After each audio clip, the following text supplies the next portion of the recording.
जय श्री कृष्ण। राधे राधे दोस्तों, स्वागत है आपका अपने चैनल पर। आज हम आपके लिए लेकर आए हैं एकादशी व्रत पारण के समय सुनी जाने वाली तुलसी जी की कथा। तो द्वादशी तिथि के दिन जब भी आप एकादशी व्रत का पारण करेंगे तो तुलसी जी की इस कथा को अवश्य सुने, तभी आपको एकादशी व्रत के पूर्ण फल की प्राप्ति होगी। तो प्रेम से बोलो तुलसी माता की जय हो। हमने आपके मुख से तुलसी के पत्र और पुष्प का शुभ महात्म्य सुना, जो भगवान विष्णु को बहुत ही प्रिय है। अब हम आपसे तुलसी की पुण्यमय कथा को सुनना चाहते हैं। व्यास जी बोले, ब्राह्मणों, पहले स्कंद पुराण में मैं जो कुछ बतला आया हूँ वही यहाँ भी कहता हूँ। शतानंद मुनि के शिष्य कठोर व्रत का पालन करने वाले थे। उन सब ने एक दिन अपने गुरु को प्रणाम करके परम पुण्य और हित की बात पूछी। शिष्यों ने कहा, नाथ, ब्रह्म देवताओं में श्रेष्ठ, आपने पूर्व काल में ब्रह्मा जी के मुख से तुलसी जी के जिस कथा का श्रवण किया था उसको अब हम सब सुनना चाहते हैं। शतानंद जी बोले, शिष्यगण, तुलसी जी का नाम उच्चारण करने पर ही असुरों का दर्प दलन करने वाले भगवान श्री विष्णु प्रसन्न हो जाते हैं। मनुष्य के पाप नष्ट हो जाते हैं, उन्हें अक्षय पुण्य की प्राप्ति होती है, जिसके दर्शन मात्र से करोड़ों गोदान का फल प्राप्त होता है। उस तुलसी का पूजन और वंदन लोग क्यों न करें। कलयुग के संसार में वे मनुष्य धन्य हैं जिनके घर में शालिग्राम शिला का पूजन संपन्न करने के लिए प्रतिदिन तुलसी जी का वृक्ष भूतल पर लहलहाता रहता है। जो कलयुग में भगवान श्री केशव की पूजा के लिए पृथ्वी पर तुलसी का वृक्ष लगाते हैं, उन पर यदि यमराज अपने किंकरों सहित रुष्ट भी हो जाए तो वह भी उनका क्या कर सकते हैं। तुलसी, तुम अमृत से उत्पन्न हुई हो और केशव को सदा ही प्रिय हो। कल्याणी, मैं भगवान की पूजा के लिए तुम्हारे पत्तों को चुनता हूँ। तुम मेरे लिए वरदायिनी बनो। तुम्हारे श्री अंगों से उत्पन्न होने वाले पत्रों और मंजरियों द्वारा मैं सदा ही जिस प्रकार श्री हरि का पूजन कर सकूं, ऐसा उपाय करो। पवित्र अग्नि तुलसी, तुम कलिमल का नाश करने वाली हो। जिस भाव के मंत्रों से जो तुलसी दलों को चुनकर उनसे भगवान वासुदेव की पूजा करता है, उसकी पूजा का करोड़ों गुना फल प्राप्त होता है। देवेश्वरी, बड़े बड़े देवता भी तुम्हारे प्रभाव का गायन करते हैं। मुनि, सिद्ध, गंधर्व, पाताल निवासी, साक्षात नागराज, शेष, संपूर्ण देवता भी तुम्हारे प्रभाव को नहीं जानते।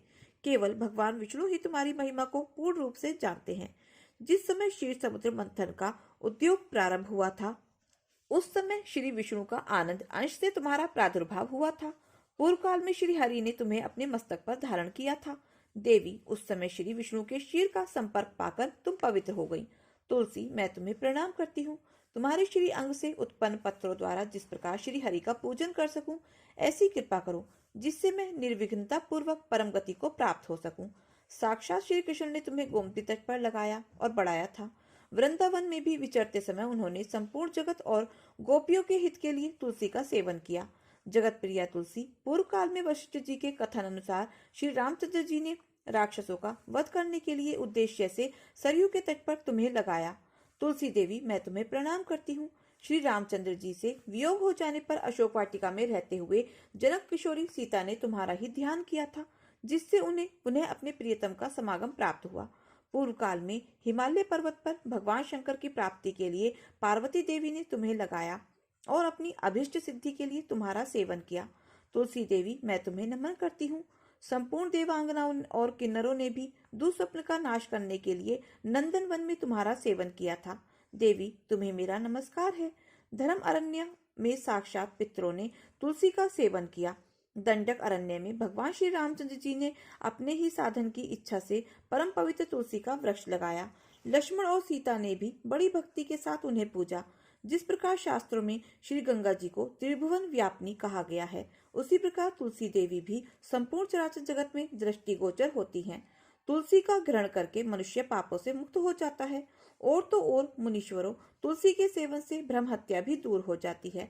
तुलसी के पत्ते से टपकता हुआ जल जो अपने सिर पर धारण करता है, उसे गंगा स्नान और 10 गोदान का फल प्राप्त होता है। देवी, मुझ पर प्रसन्न हो। देवेश्वरी हरिप्रिया, मुझ पर प्रसन्न हो। क्षीर सागर के मंथन से प्रकट हुई तुलसी देवी, मैं तुम्हें प्रणाम करती हूँ। द्वादशी की रात्रि में जागरण करके जो इस तुलसी माता की कथा को सुनता है, भगवान श्री विष्णु उसके 32 अपराध क्षमा कर देते हैं। बाल्यावस्था, कौमार अवस्था, जवानी और बुढ़ापे में जो पाप किए जाते हैं, वे सब तुलसी तत्व के पाठ से नष्ट हो जाते हैं। तुलसी के स्त्रोत से संतुष्ट होकर भगवान सुख और अभयदान प्रदान करते हैं। जिस घर में तुलसी जी की इस कथा को सुना जाता है, पढ़ा जाता है, उसका कभी भी अशुभ नहीं होता, उसका सब मंगल ही होता है, किंचित भी अमंगल नहीं होता। उसके लिए सदा सुकाल बना रहता है। वह घर अपार धन धान्य से भरपूर रहता है। तुलसी जी की इस कथा को सुनने मात्र से मनुष्य के हृदय में भगवान विष्णु के प्रति अविचल भक्ति होती है। उसका वैष्णवों से कभी वियोग नहीं होता। इतना ही नहीं, उसकी बुद्धि कभी भी धर्म से पृथक नहीं होती। जो द्वादशी की रात्रि में जागरण करके तुलसी जी की इस कथा को पाठ करता है या सुनता है, उसे करोड़ों तीर्थों के समान का फल प्राप्त होता है। तो प्रेम से बोलो विष्णु भगवान की जय हो, तुलसी माता की जय हो। जय श्री कृष्णा। राधे राधे। ऋषि दुर्वासा जो दूर्वा खाकर रहते थे, और दुर्वासा जी वह हैं जो किसी को भी श्राप दे देते थे। बड़े ही गुस्सैल साधु हैं। एक बार उन्होंने एक भक्त की भक्ति से पंगा ले लिया। भागवत जी की कथा में है, एक भक्त थे जिनका नाम था अम्बरीश। अम्बरीश जो विष्णु जी के भक्त थे, वह बेचारे इतने बड़े भक्त थे कि अपने हाथ से गेहूं पीसते थे, चक्की से रोटी बनाते थे, अपने हाथ से भगवान को भोग लगाते थे, और भगवान के पूजा के बर्तन अपने हाथों से ही साफ करते थे। भगवान के वस्त्र अपने हाथ से बनाते थे। भगवान की माला भी अपने हाथ से ही बनाते थे। भगवान के लिए पुष्प खुद तोड़कर लाते थे। जमीन में सोते थे। ऐसे श्रेष्ठ भक्त थे अम्बरीश जी। और वह एकादशी बहुत करते थे। एकादशी के दिन निराहार रहते थे, कोई जलपान नहीं करते थे। द्वादशी के दिन ब्राह्मणों को भोग लगाकर, ब्राह्मणों को भोजन कराकर और फिर वह पाते थे। उनकी एकादशी में बड़ी ही निष्ठा थी। फिर एक दिन एक घटना घट गई। दुर्वासा जी आ गए, और वो भी कब आए? द्वादशी के दिन। और द्वादशी का नियम होता है, एकादशी का नियम के अनुसार द्वादशी को ही पारण कर लेना चाहिए। पारण का मतलब कुछ खा लेना चाहिए, तब ही व्रत पूरा होता है। जब भी एकादशी आया करे तो जगन्नाथ जी के चावल के प्रसाद से द्वादशी को व्रत किया करिए। एकादशी को चावल नहीं खाना चाहिए, पर द्वादशी को चावल जरूर खाना चाहिए। और कौन सा चावल? इस धरती में सबसे श्रेष्ठ चावल क्या हो सकता है? जगन्नाथ जी का भात सबसे उत्तम। जगन्नाथ जी के भात को जगत पसारे हाथ। भगवान जगन्नाथ जी का प्रसाद सबके घर में होना चाहिए। जगन्नाथ जी से ढेर सारा प्रसाद ले आए और चावल को धूप में फिर से सुखा लेते हैं। दुर्वासा जी द्वादशी के दिन आए। उस समय अम्बरीश ब्राह्मणों को भोजन करा रहे थे और त्रयोदशी लगने वाली थी, मतलब तिथि बदलने वाली थी। अब तिथि बदलने से पहले आपको पारण करना पड़ता है। जब दुर्वासा जी आए तो अम्बरीश जी ने कहा, महाराज आप भी पधारो। दुर्वासा जी बोले, मैं नहा धोकर आता हूँ। तो उन्हें नहाने में जरा सी देर हो गई और अम्बरीश जी की तिथि निकली जा रही थी। अब तो अगर घर में साधु भूखा हो तो कुछ खा तो सकते नहीं, तो उन्होंने भगवान का चरण अमृत पीकर अपने व्रत को पारण कर लिया। जब वह चरण अमृत पी रहे थे कि सामने से दुर्वासा जी आ गए। अब दुर्वासा जी बड़े गुस्से में आ गए कि मुझे खिलाए बिना तुमने खा लिया। जानता नहीं है कि मैं कौन हूँ। तू बड़ा भक्त बन रहा है, मैं आज तुझे दंडित करूंगा। तूने एक साधु का अपमान किया है। तू जानता नहीं मैं कौन हूँ। तूने मुझे खिलाए बिना खा लिया। और दुर्वासा जी से सारा जग डरता है कि वह बहुत खतरनाक ऋषि हैं। अम्बरीश जी तो हाथ जोड़कर खड़े हैं। महाराज, यदि अपराध हुआ है तो मुझे दंड दीजिए। और अम्बरीश जी ऐसे भक्त थे कि जब वह अपने हाथ से गेहूं पीसा करते थे तो बगल में भगवान बैठकर अपने पीताम्बर से उनको हवा किया करते थे। ऐसे भगवान स्वयं उनके प्रेम में बिक चुके थे। जब जब अम्बरीश भगवान जी की सेवा करते तो भगवान स्वयं उनकी सेवा करते थे। अम्बरीश उनकी सेवा करते और भगवान उनकी सेवा करते थे। अब भगवान ने अपना सुदर्शन नियुक्त कर दिया था। सुदर्शन नियुक्त कर दिया कि तुम पर कोई संकट आएगा तो मेरा सुदर्शन तैयार रहेगा। अब दुर्वासा जी को गुस्सा आया कि तुमने मुझे खिलाए बिना खा लिया। तब दुर्वासा जी ने अपना एक बाल उखाड़ा और पटक दिया, और जब पटका तो उस बाल को पटकने से एक राक्षसी पैदा हो गई। उस राक्षसी ने अम्बरीश को नुकसान पहुंचाने के लिए वह खाने के लिए दौड़ी, और जैसे ही दौड़ी तो भगवान का सुदर्शन चक्र नियुक्त था। उसने जाकर राक्षसी को वश में कर दिया। और सुदर्शन साक्षात भगवान है। इसलिए भागवत जी में कहा गया है कि सबसे आगे क्या रखा है, यह सुदर्शन। इसीलिए कहते हैं कि अपने घर के द्वार के ऊपर भगवान सुदर्शन को लगाइए। यह सुदर्शन भक्तों के परम रक्षक हैं। भक्तों को जो नुकसान पहुंचाता है, सुदर्शन चक्र एक्टिव हो जाते हैं। जैसे जब अम्बरीश को नुकसान पहुंचाना चाहा तो सुदर्शन भगवान एक्टिव हो गए और दुर्वासा जी को मारने के लिए सुदर्शन भगवान दौड़ पड़े कि आपको छोड़ूंगा नहीं, ये मेरे भक्तों को नुकसान पहुंचा रहा है। अब तो दुर्वासा जी भागे और कहने लगे कि ब्रह्मा जी बचाओ, ब्रह्मा जी बचाओ। ब्रह्मा जी ने देखा कि कौन आया है। दुर्वासा, क्या हुआ, बोलिए। दुर्वासा जी बोले, सुदर्शन चक्र पीछे लगा है। ब्रह्मा जी बोले, निकलो मेरे घर से, तुम्हारा यहाँ ठिकाना नहीं है। फिर सुदर्शन से बचने के लिए शंकर जी के पास गए। हे प्रभु बचाओ, हे प्रभु बचाओ। शंकर जी बोले, बाहर जाओ, अभी कोई गुंजाइश नहीं है। जिनका चक्र है उनके पास जाओ। अब वह गए भगवान नारायण के पास। प्रभु, हे प्रभु, क्षमा क्षमा। तब भगवान बोले, क्या हुआ महाराज। तब दुर्वासा जी बोले, हम तो आपके भक्त हैं, पता नहीं क्या अपराध हुआ है, यह सुदर्शन हमें मारने जा रहा है, गर्दन काट देगा। भगवान बोले, आपने किसका अपराध किया है। सुदर्शन जी बोले, प्रभु, इसने जो आपके आशिक्त भक्त है अम्बरीश, उन्हें नुकसान पहुंचाना चाहा है, मैं इनको छोड़ूंगा नहीं। अब भगवान बोले, तो फिर मैं भी सेवा नहीं कर पाऊंगा। इस बार अब दुर्वासा जी घबराए कि जब भगवान नहीं बचा रहे हैं तो अब कौन बचाएगा। अब दुर्वासा जी घबराए, चरणों में गिर पड़े। प्रभु, आप बताओ मैं क्या करूं।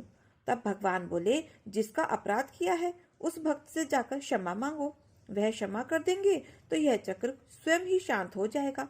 तब दुर्वासा जी दौड़े दौड़े अम्बरीश जी के चरणों में गए। अम्बरीश जी ने देखा, महाराज आप तो साधु हैं। अम्बरीश जी ने साष्टांग प्रणाम किया। दुर्वासा जी ने कहा, हे अम्बरीश, हमें क्षमा करो, हमने भक्ति का अपमान किया है, अपराध किया है। तब दुर्वासा जी के लिए अम्बरीश ने सुदर्शन भगवान से प्रार्थना की कि हे सुदर्शन भगवान, यदि मैं आपका अनन्य भाव से चिंतन करता हूँ, मैंने भगवान के सिवा अपने हृदय में किसी को स्थान न दिया हो, मेरे अंदर यदि किसी के प्रति छल कपट ईर्ष्या देश न हो, तो हे सुदर्शन भगवान आप शांत हो जाइए। सुदर्शन भगवान शांत हो गए और दुर्वासा जी की रक्षा हुई। तब से दुर्वासा जी को समझ में आया कि भक्तों से पंगा नहीं लेना चाहिए। भगवान से पंगा लोगे चलेगा, पर भक्तों से नहीं चलेगा, बहुत महंगा पड़ सकता है। भगवान है ना न्याय करने के लिए। रावण के साथ न्याय भगवान ने किया, उसे दंड मिला। द्रौपदी के साथ जो दुशासन ने किया, उसे भी दंड मिला। ईश्वर के घर देर है अंधेर नहीं। दुर्वासा जी का अभियान समाप्त हुआ और आज से आपका एक बहुत बड़ा सबक मिला। इस कथा से जुड़ी एक और कथा है जो हमें एक सच्ची सीख देती है। एक पति पत्नी जा रहे थे तो एक साधु पीछे से आया। बारिश का समय था, सड़क के गड्ढे में पानी भरा था, तो समझ में नहीं है कि यहाँ गड्ढा है कि यहाँ समतल है। तो एक साधु बुढ़िया कीर्तन में मस्त थी, श्री कृष्ण गोविंद हरे मुरारी गाते हुए चला जा रहा था। वह पति पत्नी इस तरफ से जा रहे थे और वह साधु अपनी लाइन से इस तरफ जा रहा था। सड़क में तो साधु बुढ़िया नाचता हुई जा रहा था। तो साधु जब उचक कर जब गिरा तो उसके पांव गड्ढे में चले गए। गड्ढे में गए तो पानी भरा था और जब पानी में गए तो पानी की कुछ बूंदें उसकी ओर जाकर गिर गई। पति पत्नी जो जा रहे थे तो उस पति ने सफेद कलर की शर्ट पहनी रखी थी। पानी की कुछ बूंद जब गिरी तो वह आदमी बड़ा गुस्सा हुआ।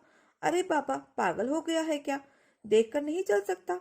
वह आदमी आया और बाबा जी के गाल में जोर से एक थप्पड़ मारा और कहने लगा, कपड़े गंदे कर दिए, अंधा है क्या। जबकि वह साधु तो अपनी मस्ती में ही था, उसे कुछ नहीं पता था। उसने थप्पड़ भी मार दिया तो उसे कोई प्रतिकार नहीं किया, कोई जवाब ही नहीं दिया। उसको लगा, विधाता आज यही सब मिला है खाने को, तो चलो यही खाकर भजन करेंगे। कभी आप बढ़िया मालपुआ खिलाते हो तो कभी आप चना खिलाते हो, कभी गुलाब जामुन खिलाते हो तो कभी रबड़ी। आज थप्पड़ मिला तो ये भी खा लेंगे। भगवान का भक्त भगवान की मस्ती में मस्त रहता है। जैसे राखे राम जी रहना चाहिए और सीताराम सीताराम कहना चाहिए। भगवान तेरे फूलों से भी प्यारा थप्पड़ दे रहा है, हमें खुश है, हमें शिकायत नहीं करनी चाहिए। तुमने थप्पड़ पड़वा दिया, कोई बात नहीं। आप लोग भी जरा भी आपके प्रतिकूल मिल जाए तो आप रोने लग जाते हैं। भगवान तुमने ऐसा क्यों किया, जो दे रहे हो वो हमारे भगवान की इच्छा है। आज हम भूखे रहेंगे, यह भगवान की इच्छा है। आज खाना दे रहे हो तो खाओ, आज ये पहना रहे हो तो यह पहनो, ये सब भगवान की इच्छा है। हमारे संत जी बेचारे कुछ नहीं बोले, लेकिन भगवान तो भगवान है। भगवान गुस्सा हो गए, किसने मेरे भक्त को एक थप्पड़ मार दिया। अब वह जैसे ही घर गया, पति पत्नी घर गए और वह आदमी जैसे घर गया और अपनी सीढ़ी ऊपर चढ़ने लगा, सीढ़ी चढ़ते समय उसका पांव फिसला और ऊपर से नीचे के बल गिरा। तुरंत उसकी मृत्यु हो गई। अब जब मृत्यु हुई तो अचानक किसी की मृत्यु हो जाए तो व्यक्ति तो दंग रह ही जाता है। सारे गांव के लोग आ गए। उसकी पत्नी तो खूब रोई। तभी वह साधु घूमता घूमता उसी के घर के सामने से गुजरा तो उसने देखा कि अच्छा, साधु को तो यह पता ही नहीं था कि यह उसी का घर है जिसने मुझे थप्पड़ मारा था। तो साधु ने देखा कि आज यहाँ तो बहुत भीड़ लगी हुई है। साधु को लगा क्या कोई भंडारा है। उसने कहा क्या कुछ खाने को मिलेगा। लोगों ने कहा कोई मर गया है, चलो यहाँ से। बाबा जी तुरंत दूर जाकर बैठ गए। उसकी पत्नी रो रही थी तो इस दृश्य को किसी ने देखा था तो वह समझ गया कि साधु को इसने मारा है, इसलिए वह मर गया है। तो उसने उसकी पत्नी को जाकर बोला, सुनो जी, जिस साधु को तुम्हारे पति ने थप्पड़ मारा था शायद भगवान रुष्ट हो गए। वही साधु बाहर बैठे हैं, तुम जाओ साधु के पांव पकड़ लो, वो बाहर बैठा है। वह पत्नी दौड़ी दौड़ी गई और साधु जी के चरणों में गिर पड़ी। महाराज क्षमा करो, मेरे पति से अपराध हो गया है, क्षमा करो। साधु बोला, देवी आप कौन हो और कौन सा अपराध? आपको थप्पड़ मारा था ना अभी थोड़ी देर पहले गाल में, यह वही है मेरे पति जिनकी मृत्यु हो गई है। संत ने कहा, इसमें मेरा कोई रोल नहीं है। तेरे पति ने मुझे मारा तो मेरे प्रभु ने भी इसे मार दिया, हिसाब बराबर। भगवान मैं कुछ नहीं कर सकता, मैं थोड़ी भगवान हूँ, मैं तो भगवान का दास हूँ, यह ईश्वर का विधान है। उसने थप्पड़ मारा तो मैं दुखी नहीं हुआ और यह मर गया, उसका दंड पाकर तो मैं खुश नहीं हूँ। यह ईश्वर का विधान है, इसमें मेरा कोई हाथ नहीं है। इसका मतलब न्याय करने वाले कौन है? इसलिए जो हो रहा है वह हमारी और आपकी मर्जी से नहीं, भगवान की मर्जी से ही हो रहा है। तो प्रेम से बोलो विष्णु भगवान की जय हो। एक भक्त था जो प्रतिदिन बिहारी जी के मंदिर जाता और भक्ति में लीन हो जाता, लेकिन जब भी वह ठाकुर जी के दर्शन करने का प्रयास करता तो उसे सिर्फ एक दिव्य ज्योति ही दिखाई देती। बाकी सभी भक्त ठाकुर जी के मुकुट, वस्त्र और अलौकिक सौंदर्य का वर्णन करते, पर वह बेचैन रहता कि आखिर उसे बिहारी जी के दर्शन क्यों नहीं होते। दिन प्रतिदिन उसकी व्याकुलता बढ़ती गई। एक दिन वह ठाकुर जी से रोते हुए बोला, हे प्रभु, यदि आप मुझे दर्शन नहीं देंगे तो मैं यमुना जी में कूद जाऊंगा। मेरी भक्ति का क्या लाभ यदि मुझे अपने प्रभु के दर्शन ही नहीं होते हैं। यह संकल्प लेकर वह यमुना जी की ओर चल पड़ा। रास्ते में उसे एक वृद्ध व्यक्ति मिला जिसने उसे रोककर कहा, बेटा मेरी एक मदद करोगे? मैं बहुत समय से कोढ़ से पीड़ित हूँ। आज सुबह ही बिहारी जी ने मुझे संकेत दिया था कि एक भक्त आएगा जो मेरे पैर पकड़ लेगा और तब तक नहीं छोड़ेगा जब तक मैं यह न कह दूं कि जा, बाके बिहारी जी तेरा कोढ़ ठीक कर देंगे। भक्त को यह सुनकर आश्चर्य हुआ, लेकिन उसने सोचा कि अगर बिहारी जी ने ही यह संकेत दिया है तो ऐसा ही करना चाहिए। उसने तुरंत उस वृद्ध के पैर पकड़ लिए और कहा, आप यह वचन दीजिए कि आप कहेंगे जा, बाके बिहारी जी तेरा कोढ़ ठीक कर देंगे। वृद्ध व्यक्ति पहले तो हिचकिचाया, लेकिन जब भक्त ने पैर नहीं छोड़े तो आखिरकार उसने वही शब्द कह दिए, जा, बाके बिहारी जी तेरा कोढ़ ठीक कर देंगे। जैसे ही उसने यह कहा उसके शरीर से कोढ़ समाप्त हो गया और वह पूर्ण रूप से स्वस्थ हो गया। यह चमत्कार देखकर भक्त आश्चर्यचकित रह गया। उसी क्षण एक दिव्य प्रकाश प्रकट हुआ और श्री बिहारी जी साक्षात प्रकट हो गए। भक्त की आंखों में आंसू आ गए। वह रोते हुए बोला, हे प्रभु, आज तक आपने मुझे दर्शन क्यों नहीं दिए? मैं तो रोज आपके दर्शन की ही प्रार्थना करता था। तो बिहारी जी ने कहा, वत्स, तुमने आज तक मुझसे कुछ मांगा ही नहीं था तो मैं तुम्हें दर्शन कैसे देता? जब भी तुम मंदिर जाते तुम सिर्फ मेरी ज्योति देखते, लेकिन कभी भी कोई इच्छा व्यक्त ही नहीं की। आज पहली बार तुमने उस वृद्ध के लिए कुछ मांगा। जा, बाके बिहारी तेरा कोढ़ ठीक कर देंगे। यही तो भक्ति का रहस्य है। जब भक्त निस्वार्थ होकर किसी के लिए कुछ मांगता है तब मैं उसे अपने साक्षात दर्शन देता हूँ। भक्त को अब समझ में आ गया। उसे एहसास हुआ कि भगवान केवल भक्ति से नहीं बल्कि निष्काम प्रेम और सेवा से प्रसन्न होते हैं। उसके हृदय में अपार आनंद भर गया और उसने प्रण किया कि वह अब केवल अपने लिए नहीं बल्कि संसार के कल्याण के लिए प्रार्थना करेगा। जो निस्वार्थ भाव से किसी के लिए कुछ मांगता है उसे भगवान स्वयं दर्शन देते हैं। वृंदावन, जहाँ की हर गली हर कण कण श्री कृष्ण की भक्ति में रमा हुआ है। कहते हैं कि इस भूमि पर जिसने सच्चे मन से ठाकुर जी को पुकारा है उसे भगवान ने स्वयं दर्शन दिए हैं। ऐसी ही एक सच्ची कथा है भक्त गंगाराम जी की, जिन्होंने अपनी अटूट श्रद्धा और प्रेम से स्वयं राधा रमण जी को प्रकट होने के लिए विवश कर दिया था। गंगाराम जी बचपन से ही श्री कृष्ण के अनन्य भक्त थे। उनका जन्म एक साधारण ब्राह्मण परिवार में हुआ था, लेकिन उन्हें सांसारिक सुख सुविधाओं में कोई रुचि नहीं थी। जब वे युवा हुए तो माता पिता का स्वर्गवास हो गया और वे अकेले रह गए। उन्होंने अपनी पूरी जिंदगी ठाकुर जी की भक्ति में समर्पित करने का निश्चय किया और वृंदावन आकर बस गए। वे दिन भर राधा रमण मंदिर में सेवा करते, भजन गाते और साधुओं के साथ सत्संग में शामिल होते। उनके पास कोई संपत्ति नहीं थी, कोई स्थायी आश्रय भी नहीं था। वे केवल ठाकुर जी की ही कृपा पर निर्भर रहते थे। कई बार उन्हें भूखा भी रहना पड़ता, लेकिन उन्होंने कभी भी किसी से कुछ मांगा नहीं। उनका दृढ़ विश्वास था, जो कृष्ण का हो जाता है उसकी देखभाल स्वयं कृष्ण करते हैं। एक दिन वृंदावन में वर्षा हो रही थी।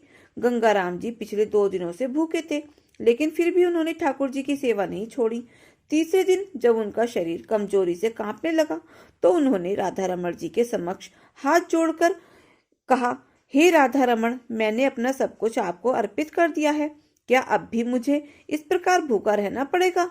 क्या आप अपने भक्तों की चिंता नहीं करते? यह कहकर वे मंदिर से बाहर निकले और एक पीपल के वृक्ष के नीचे बैठ गए। तेज बारिश हो रही थी, लेकिन वे कृष्ण नाम के जाप में ही मगन थे। उनके हृदय में केवल एक ही विचार था, क्या सचमुच भगवान अपने भक्त की चिंता करते हैं? कुछ ही देर में एक दिव्य स्वर ने उन्हें पुकारा, बाबा बाबा उठिए, प्रसाद ग्रहण कीजिए। गंगाराम जी ने आंखें खोली और देखा कि एक सुंदर बालक उनके सामने खड़ा था। उसकी आंखें कमल जैसी सुंदर थीं और उसके चेहरे पर अद्भुत तेज था। वह एक पत्तल में गरम गरम खिचड़ी और मिश्री रखे हुए था। बालक ने प्रेम से कहा, बाबा, यह भोजन ठाकुर जी ने आपके लिए भेजा है। गंगाराम जी ने विस्मय से पूछा, बेटा, तुम कौन हो? यह भोजन कहाँ से लाए हो? बालक मुस्कुराया और बोला, बाबा, आप बस खाइए, यह प्रसाद विशेष रूप से आपके लिए भेजा गया है। गंगाराम जी भाव विह्वल हो गए। उन्होंने भोजन ग्रहण किया। पहली ही गिरास में उन्हें अद्भुत आनंद का अनुभव हुआ। ऐसा स्वाद उन्होंने अपने पूरे जीवन में कभी अनुभव नहीं किया था। जब उन्होंने बालक की ओर फिर से देखा तो वह वहां पर नहीं था। गंगाराम जी स्तब्ध रह गए। तभी उनके हृदय में दिव्य अनुभूति हुई। यह कोई साधारण बालक नहीं था, बल्कि स्वयं राधा रमण जी थे, जो उनकी परीक्षा लेने आए थे और उनकी भक्ति से प्रसन्न होकर उन्हें भोजन कराया था। गंगाराम जी की आंखों से आंसू बह निकले। उन्होंने दौड़कर मंदिर में जाकर राधा रमण जी के चरणों में गिरकर रोते हुए कहा, हे ठाकुर जी, आपने मुझे दर्शन दिए और अपनी कृपा का अनुभव कराया। मैं आपका कितना एहसान मानूं। तभी मंदिर के पुजारी वहां आए और बोले, गंगाराम जी, आज राधा रमण जी की रसोई में रखा हुआ खिचड़ी का भोग अचानक कम हो गया था, जैसे किसी ने स्वयं ले लिया हो। शायद यह ठाकुर जी का ही चमत्कार था। गंगाराम जी को अब कोई संदेह नहीं रहा। उन्होंने ठान लिया कि वे आजीवन ठाकुर जी की सेवा और भजन संकीर्तन में ही लीन रहेंगे। सच्ची भक्ति में अद्भुत शक्ति होती है। यदि प्रेम और श्रद्धा अटूट हो तो भगवान स्वयं अपने भक्तों की चिंता करते हैं। इसीलिए कहा गया है, जो भक्त एकमात्र मुझ पर निर्भर रहते हैं, मैं स्वयं उनके योग प्राप्त करने और क्षेम संरक्षण की व्यवस्था करता हूँ।